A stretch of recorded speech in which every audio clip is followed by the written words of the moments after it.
జై శ్రీమన్నారాయణ. నేను ఇవాళ నాకు నిన్న చిన్న సంఘటన, ఒక భక్తులు వాళ్ళు ఏదో సమస్య కోసం నా దగ్గరకు వచ్చి పదే పదే తన భార్యని చాలా చులకన చేసి మాట్లాడుతున్నాడు ఆయన. అసలు నాకు చాలా బాధ అనిపించింది.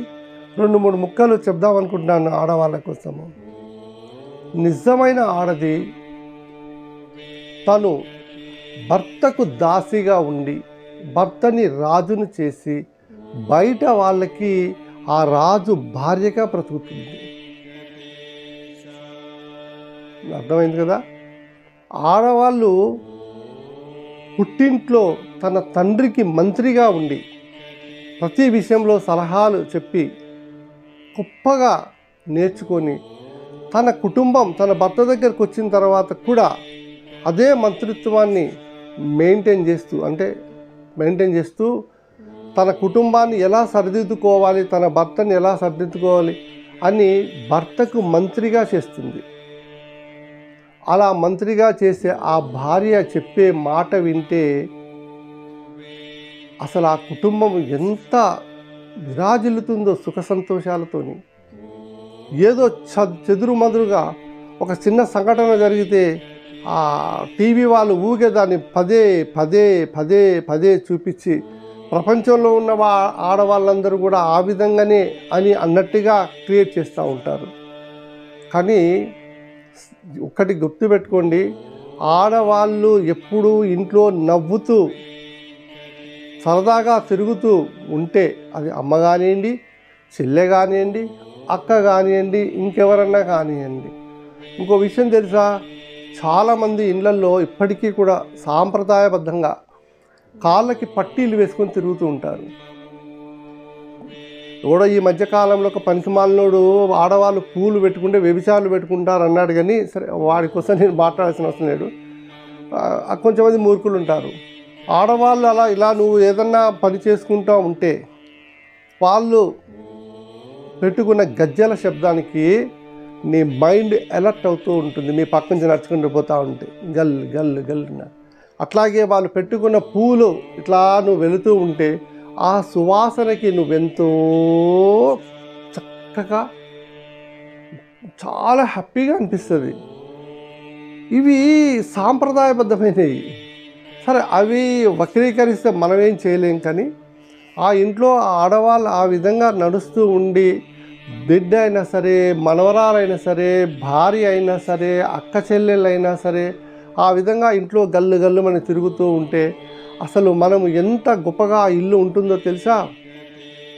అసలు ఆడవాళ్ళు పడే వ్యధ ఉంటుంది తెలుసా? వాళ్ళు ఎప్పుడైతే వాళ్ళు నీకు మనసు తనువు మొత్తం నీకు అర్పించి నీకు ఒక బానిసగా వచ్చిన ఆ దేవతగా నువ్వు చూడాలి తప్ప, నీకు వాళ్ళు బానిసగా చూస్తే అది కుసంస్కారం అవుతుంది.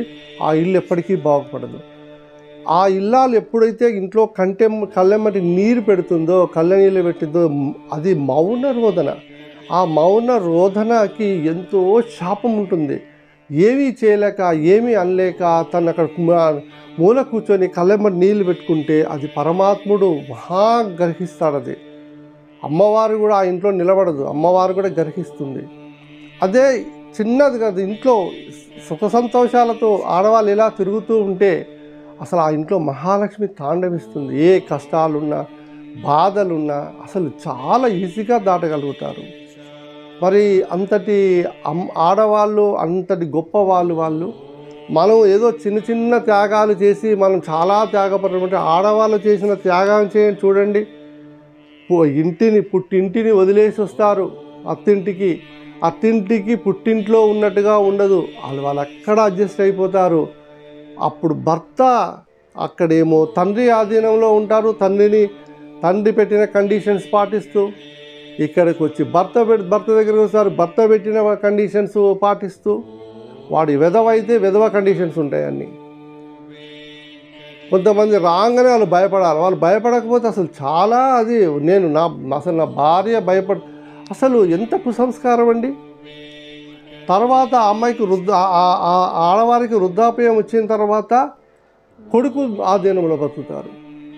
చూడండి విచిత్రం ఏమిటో. అక్కడ కాంప్రమైజ్ అవ్వాలి, ఇక్కడ కాంప్రమైజ్ అవ్వాలి, కొడుకు దగ్గర కాంప్రమైజ్ అవ్వాలి. ఒక స్వేచ్ఛ ఉండదు, తను ఎటు వెళ్ళడానికి ఉండదు. పుట్టినప్పటి నుండి ఒక బందీకాలంలో ఉన్నట్టుగానే ఉంటుంది. కానీ అట్లాంటి దేవతని మన ఇంటికి కోడలుగా వచ్చినప్పుడు అత్తమామలు కూడా అట్లాగే చూడాలి, భర్త కూడా అట్లాగే చూడాలి. వాళ్ళ ఇంటి పేరు కాకుండా నీ ఇంటి పేరు మోస్తుంది, నీకు పిల్లలకి అంటుంది, నీ వంశ అభివృద్ధికి ఉంటుంది. అట్లాంటి ఆమెని ప్రతిదానికి చీటికి మాటికి అంటే ఆ విధ చాలామంది అంటారు, మేమేం పాపాలు చేయలేదు గురువుగారు, అసలు మేము చాలా మేము పాపాలు చేయలేదు, మీకు మాకు తెలిసి కానీ మేము పాపాలు చేయలేదు అంటారు. పాపం అంటే కొత్తగా చేసేదే ఉండదండి. ఉన్నదాన్ని సరిగా చూసుకోకుండా చేసే ప్రవర్తనే పాపం అవుతుంది. కాబట్టి ఆడవాళ్ళని మీరు ఒక్కసారి ఆలోచించండి, మీరు ఆ స్థానంలో ఉంచండి. ఆమె ఎంత త్యాగమూర్తితో తెలుస్తుంది మీకు. అంతేగాని ఆ త్యాగానికి నువ్వు వెలకట్టలేవండి. నువ్వు వచ్చి ఇంత అన్నం పెట్టి ఆమెను చూసిన 2 చీరలు కొనిచి నగలు కొనిచ్చండి అంటే అదేమి గొప్ప కాదు, నీకు తను సర్వసమర్పిస్తుంది. అట్లాంటి నేను దేవతగా పూజిస్తేనే నీకు నీ ఇల్లు బాగుపడుతుంది. అది మన ధర్మం కూడా. అసలు వాళ్ళ త్యాగాలకి మనం ఏం అంచనా వేయలేమండి, అసలు మనం దానికి చెప్పలేము. ఆ మూర్ఖురాలు ఉందనుకోండి, భర్తని బానిసగా చేసి బ్రతుకుతూ బానిస పిల్లంగా బతుకుద్ది. అంటే తను డామినేట్ చేసుకుంటా భర్తని బానిసగా చేస్తుంది. అప్పుడు బానిస వీళ్ళ భర్త కదా, మరి ఆయన పిల్లం ఎవరు? బానిసే. అట్ట బతుకుద్ది. మహా ఇల్లాలు భర్తని రాజుని చేస్తుంది, రాజు భార్య రాణిగా బతుకుతుంది అన్నమాట. అదంతా మనం చేయగలిగిందే, మన వాళ్ళకి ఇచ్చే స్వేచ్ఛను బట్టి ఉంటుంది. వాళ్ళని వచ్చినట్టు బంధించేస్తే వాళ్ళు పడే వ్యధ, ఈవెన్ వాళ్ళు పిల్లలు కనేటప్పుడు పడే వ్యధ, ఆ నొప్పి మరో జన్మ. అంత నొప్పి పడతారు. ఏదో అది కూడా మనము ఆలోచించాలండి. అది తీరా మొత్తం అయిపోయిన తర్వాత, ముసలోళం అయిన తర్వాత, అబ్బో నువ్వు అప్పుడు ఎంత త్యాగం చేసినావంటే ఫలితం ఏమి లేదు. కానీ చిన్న మాటకి పొంగిపోతుంది. నీ పొగడ్తకో నువ్వు పెట్టిన దానికో.